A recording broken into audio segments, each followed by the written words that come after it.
Kikoy. Nakapasok sa IKEA. Oh, Mall of Asia. Si Kikoy. Kikoy, ano masasabi mo? Walang tae. Salita pa rin yung babae. Oh.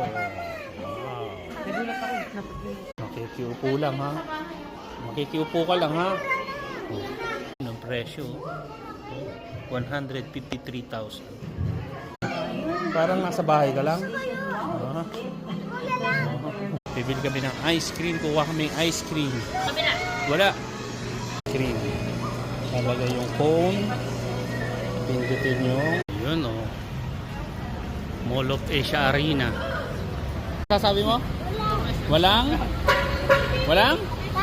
Walang. Oh, para kaming sardinas. Oh, yun oh. Picture.